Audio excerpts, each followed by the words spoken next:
Que realmente tiene un medio de comunicación en un sistema democrático.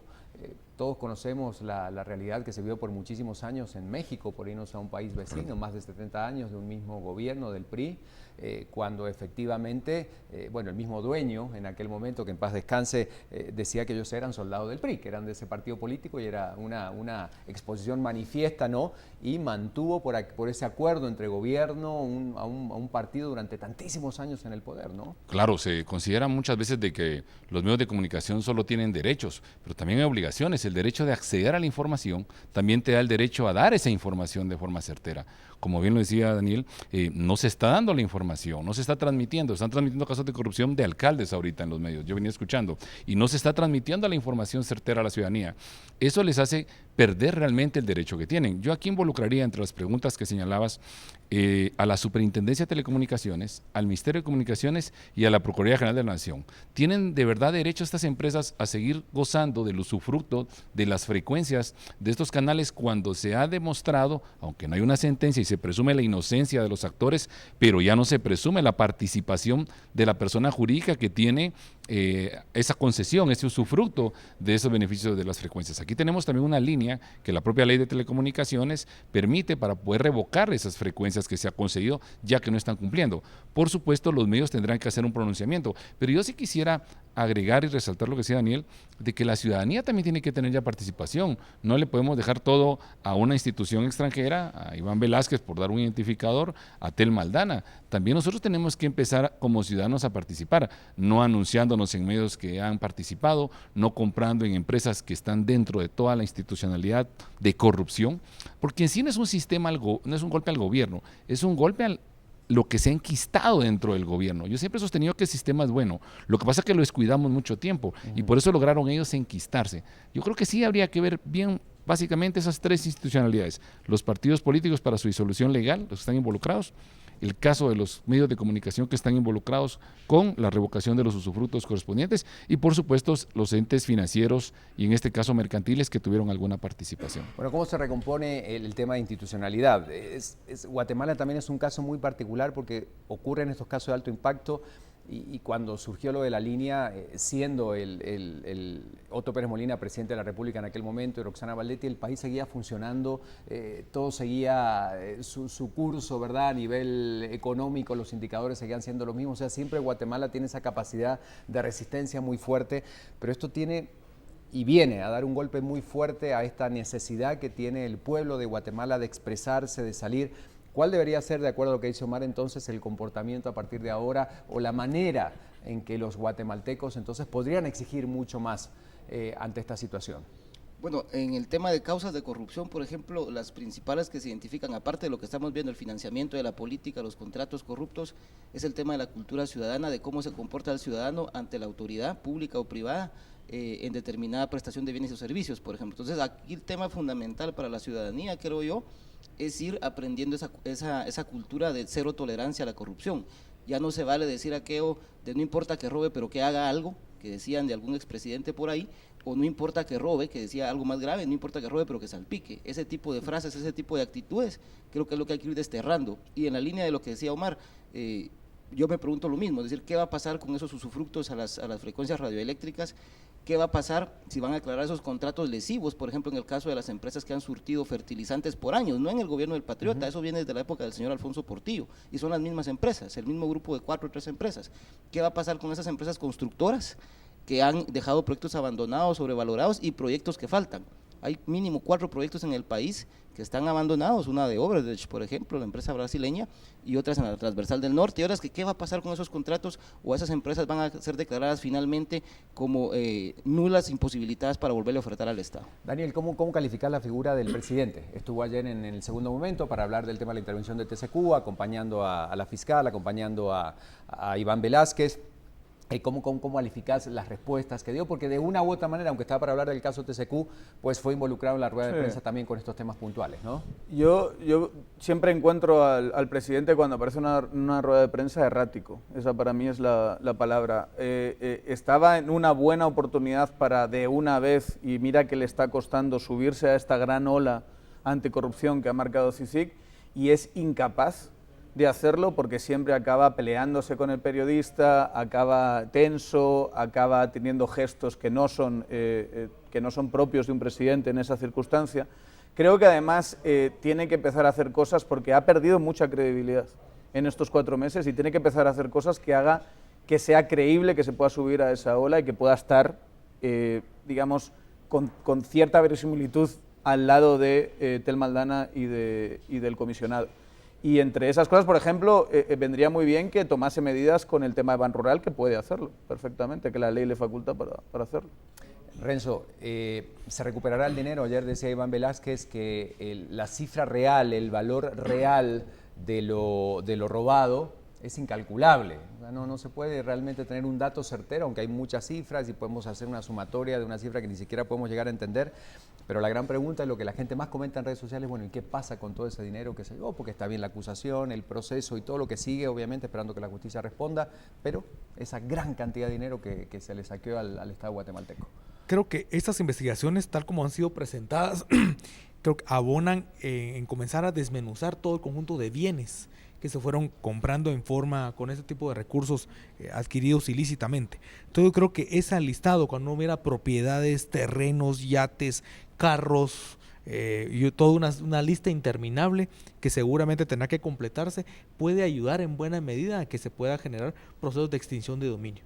Creo que seguramente no va a ser posible capitalizar o recapitalizar al Estado con todo lo que se robaron, pero yo creo que ahí tenemos indicadores concretos, que no habíamos, este tipo de herramientas no existían antes, obviamente en materia de investigación, pero también que la legislación permita la extinción de dominio. Creo que ahí va a haber, y además creo que algo que se tiene que agregar es el conjunto de otros actores, testaferros y demás, que tendrán que ir saliendo a luz. Porque aquí creo que lo que ayer se nos presentó es con un conjunto como de pantallas, digamos, de las cuales abajo hay muchísimas otras que hay que ir jalando para poder terminar de desestructurar estas redes. Porque lo que estamos ayer viendo no estamos hablando de una red, estamos hablando de una gran cantidad de redes, unas que más de reciente creación, otras más antiguas, pero finalmente ahí hay una posibilidad real, concreta, de poder tener recursos otra vez que retornen al Estado en alguna medida para poder llenar ese conjunto de vacíos que de los cuales de donde se extrajo los recursos que se fueron en banda, y como ustedes bien decían un poco en el preámbulo, esos recursos sociales de materia de educación, salud, etcétera, que hoy pararon en fondos privados. Bueno, ya realmente podríamos hablar muchísimo del tema. La pregunta es lo que se viene, el análisis que ustedes hacen de lo que puede llegar a pasar, obviamente, en las próximas semanas. Recién hablábamos con alguien que está llevando a cabo esta investigación en la Fiscalía contra la Impunidad. Decía que todavía podemos esperar más detenciones, la lista puede llevar otros nombres importantes porque la investigación sigue ahí, está latente. Los pasos siguientes, el análisis en general que hacen de lo que puede llegar a ocurrir en las próximas semanas. Comienzo contigo, Mar. Yo considero que lo que va a pasar es que la población, por un lado, va a empezar a seguirse preocupando y colaborar. Va a empezar a surgir más información. Cuando vemos que están cayendo muchos de los líderes, de las cabezas del sistema de corrupción, eso va a permitir que haya más confianza en entregar información, en entregar datos.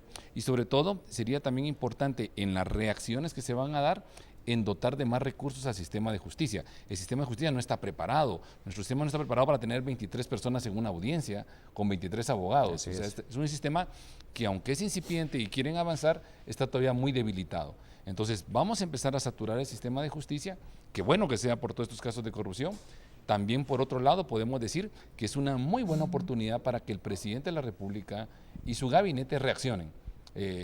Yo estoy de acuerdo con lo que decía Daniel, yo veo al presidente confundido, o sea, lo veo ahí. Y entonces, en mi marco de análisis, a lo que viene es una oportunidad para que el presidente pueda sentarse, tomar una bocanada de aire y decir, bueno, subámonos ahorita, como bien decían aquí, a esa ola y poder organizar. Si se logran dar esos 3 factores, población, sistema de justicia y organismo ejecutivo reorganizándose, podemos empezar a ver un avance. Si no, solo vamos a estar depurando lo que ya pasó y no vamos a estar corrigiendo lo que necesitamos que se corrija de aquí en adelante. Y solo para cerrar, el costo financiero de la corrupción es muy elevado. Habría que analizar no solo por el dinero que se traficó entre ellos, sino todo lo que se dejó de invertir y desarrollar en ausencia de ese recurso económico. Marvin. Bueno, yo creo que aquí cada actor tiene que tomar su papel. El sector financiero a nivel privado, habrá que investigar qué pasó con la superintendencia, la Intendencia de Verificación Especial de la Superintendencia de Bancos. En ese momento estaba cooptada esa institución, pero habrá que ver entonces si los bancos no reportaron esos movimientos financieros o la superintendencia, aunque los hayan reportado, también los dejó pasar.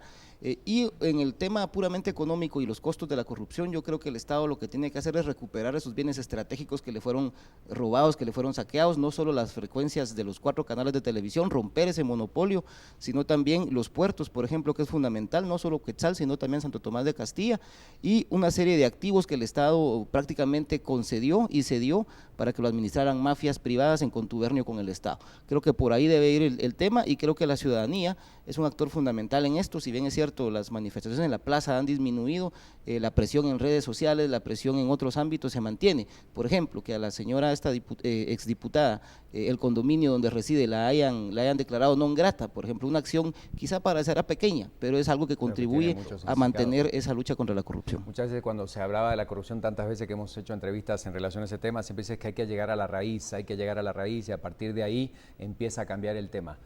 ¿Se habrá llegado a la raíz con este caso? ¿Y será una nueva oportunidad para un antes y un después en el país o no? Creo que es muy fuerte el llamado de atención para todos.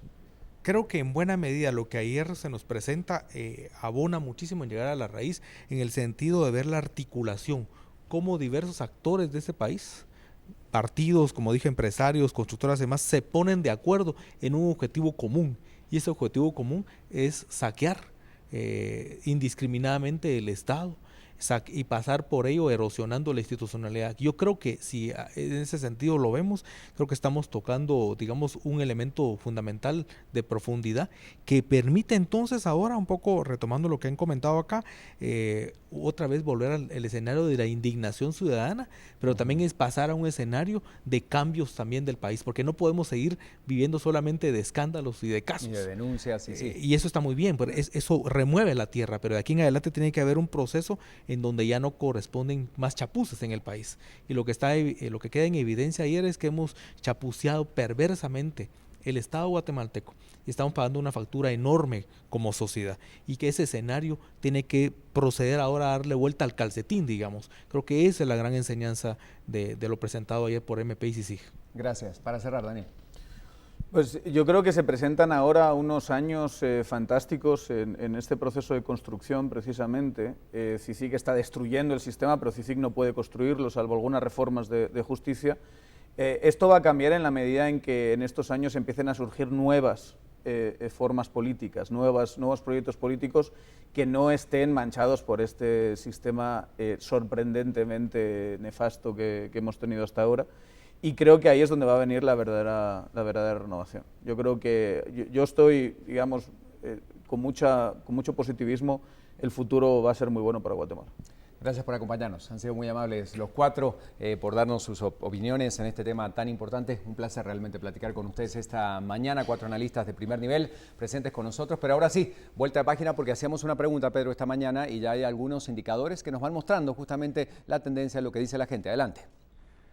Así es, la pregunta entonces del día de hoy para las redes sociales era: ¿considera que la justicia resolverá eficazmente en el caso de corrupción descubierto? Ya en pantalla ponemos entonces las diferentes opciones. Teníamos un sí y teníamos un no. Vamos a ver, hace un rato pues teníamos mucho más respuesta en lo que sería lo positivo. Eso quiere decir entonces que todavía pues los guatemaltecos creemos en el sistema de justicia, y parece ser que esto sigue así. Un 68% es con una respuesta positiva y un 32% es un rotundo no. Ese es entonces el hashtag BLM Soborno 3 y 7. Y bueno, pues todavía tenemos un poco de tiempo para que usted también pues emita su comentario, y también pues tenga siempre pues estas estadísticas también importantes para que usted sepa de cómo está la situación. 7:50 de la mañana, siga participando con nosotros a través de nuestras redes sociales. Recuerde, @vivalm_gtv y Viva la Mañana_medio Guatevisión. Hasta el momento, aquí con las redes sociales. Compañeros. Muchas gracias por la